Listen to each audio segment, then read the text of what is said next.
Hi there, and welcome to the Provo High woodshop. In this video, I'm going to share some general safety guidelines that are specific to this shop, but that are also true of most other workshops as well. The first thing is, before students can come work in the shop, they need to pass a safety test with 100%. You'll also need to pass a machine safety test for each machine in the shop before you can use that machine. If you have not seen a demonstration and taken the machine safety test for that machine, please do not use it. I need to be present here for anybody to be working in the wood shop. So unfortunately, if I'm not here or if there's a substitute, then no projects can be worked on that day. First, we'll talk about personal protective equipment and selecting the proper safety clothes and items to wear while in the shop. We are required to wear safety glasses while working in the shop.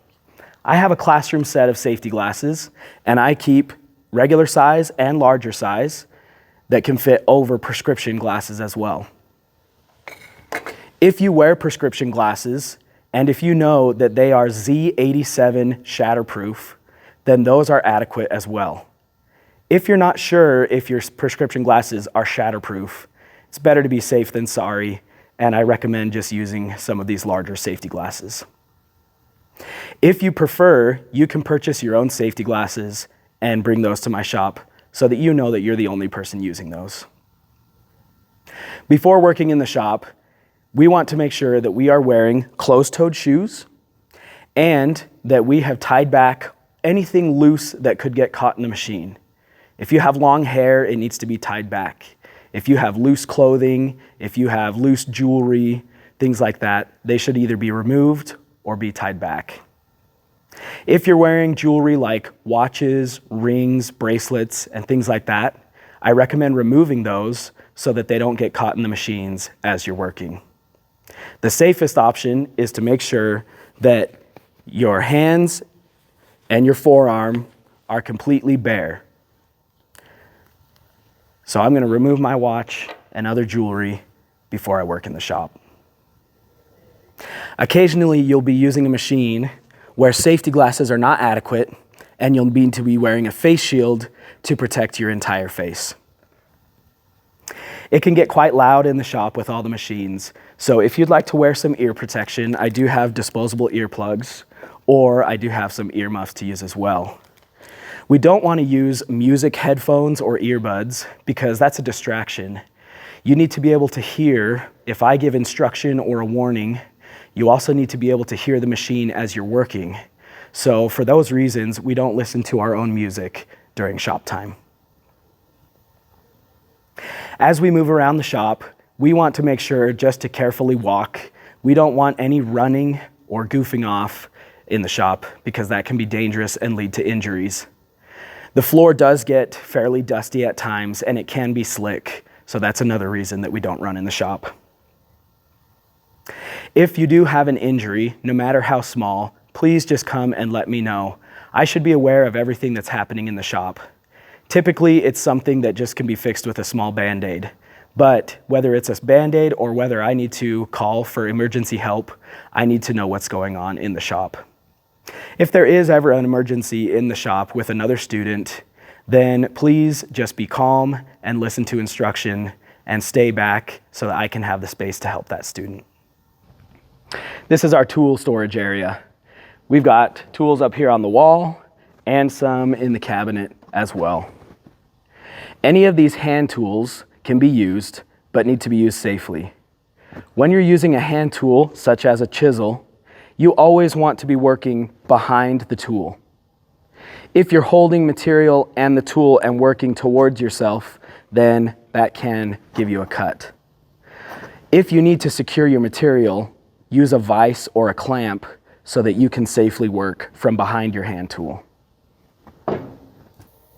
As you're working in the shop, you want to maintain what's called the margin of safety. That just means that your hands and fingers should always stay 2 or 3 or 4 inches away from any blade, cutter, drill bit, router bit, things like that. If you always maintain that much space away from those items with your hands, then chances are you'll never get cut. So maintain that margin of safety. If you ever need to make adjustments on a machine, especially if you need to get inside the machine doors, make sure you do all those adjustments while the machine is turned off. Once it's turned off, then you can go ahead and open access doors as needed. Typically, I'll do those changes and that maintenance, but it's just good to know that anytime you're in those areas, make sure the machine's turned off. Before you use a machine, make sure that the machine area is clean and clear of any scraps or debris, and make sure that the floor as well around the machine is clean as well. You don't want to have a chance of tripping while you're using the machine. Most machines will have either some type of guard or guide or things like that, such as this blade guard on the bandsaw. Make sure to always use those guards and never remove them. Even if you feel comfortable using a machine without a guard, it's always best to work with the guards in place. If you're the machine operator, then you should be the only one to turn on, operate the machine, and turn it off. Make sure that you have enough space around you to operate the machine safely. If you're not using the machine, then please give the operator enough space. Stand back far enough that they can safely operate their machine. When you turn a machine on, you want to wait until that machine comes up to full speed before you actually start using it. And if you hear anything funny, if you hear or see anything funny or that seems abnormal as you turn on the machine, then just turn it off and don't use it. Come get me so that I can take a look and make sure that things are safe. When you turn off a machine, make sure to let it spin all the way down before you leave the machine, and make sure that the machine is left in its normal operating position. For example, on the bandsaw, we'll leave our blade guard down about an inch above the table. We'll leave our table at 90 degrees, and that's the normal operating position. Then that machine is ready and safe for the next student to use. While you're operating a machine, make sure to give it 100% of your focus. That's the safest way to work. So if you are distracted, if you are overly tired, or if you're sick or ill, anything like that lessens your focus and could make it dangerous to use the machine. So if you're experiencing anything like that, then choose not to use the machine that day and stay safe. If you're not the person operating the machine, make sure not to talk to or touch or yell at or startle the person who is operating the machine. Give them enough space and wait until they're done using the machine to talk to them. Oftentimes, saw blades and router bits have carbide tips or teeth. Carbide is nice because it can stay sharp for a long time. However, it is fairly brittle and can chip if you're not careful. If you're ever working with a saw blade or a router bit, be careful not to set them down on anything metal, and be careful not to drop them. If you chip that carbide, then it ruins that cutting surface. So make sure you set it down on a safe piece of material like wood or plastic or something that's not going to chip that carbide. If you have cylindrical or round material like this log, then you cannot cut that without a special holding device. If you try to cut it, such as on the bandsaw, then it doesn't have a steady platform. It's easy to shake, it's easy to get caught, and sometimes your hands could get pulled towards the machine and possibly cut. So for things like this, we would set up a special holding device. You also want to make sure that any material you're using is flat against the table. If you're using a fence, it needs to be flat against the fence to be safe. You do want to make sure that the material that you're using doesn't have any nails or screws in it, that it's just nice and clean. It also should be free of any paint, stain, or finish. Any type of material with those things in them can be hard on the machines. So we just want to make sure that it's just clean, dry wood. Anytime you're operating a saw or a router or basically any machine, we always want to work against the rotation of the machine. For example, when you're using the table saw, the blade is spinning towards you. And so we work from this side against that direction. We would never operate it from the back side. On a router that's spinning, you want to identify which way that bit is spinning and make sure that you're feeding your material the opposite direction.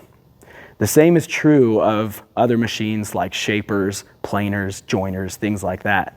We always work against the direction of the machine. If you're using large material, make sure to get somebody else to help you. If you're using a piece that's too big to safely operate by yourself, please don't take that risk. Ask a neighbor or a friend to come over and support the material as you use it. And also make sure not to use material that's too small. Be aware of the different guidelines on each machine for the size of material that's safe. If a piece of material is too small, it's not safe to run on the machine, and you don't want to risk it. If material gets to the point where it's no longer useful or it's garbage, then we'll go ahead and throw that in the trash.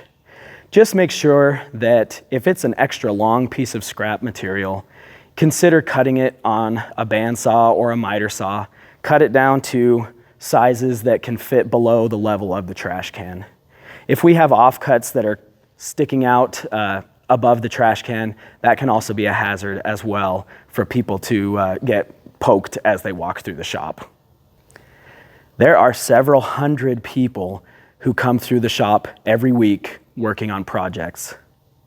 That's a lot of projects to keep track of. So please help us maintain the organization and the cleanliness of the shop.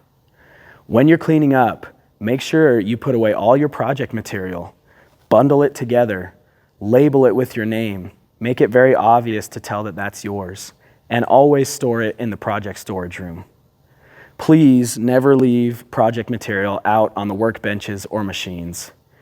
When you come the next time, your project will likely have been moved or thrown away.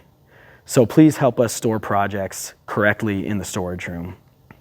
Each class is responsible to make sure that the shop is clean for the next class. So during cleanup time, make sure you put away your project, you help us put away tools, and then we make sure to clean off all machines and to sweep the floor. Maintaining a clean shop really makes working in the shop much better for each person. It's also a lot safer. In general, while working in the shop, just try to have good sense and logic. Trust your gut, and if something seems wrong, make sure to ask before you use it. Get some clarification and make sure that you're going to use it safely. Our goal is to have fun, to make good projects, but overall, our top priority is staying safe. I know you'll do great, and I'm excited to have you working in the shop.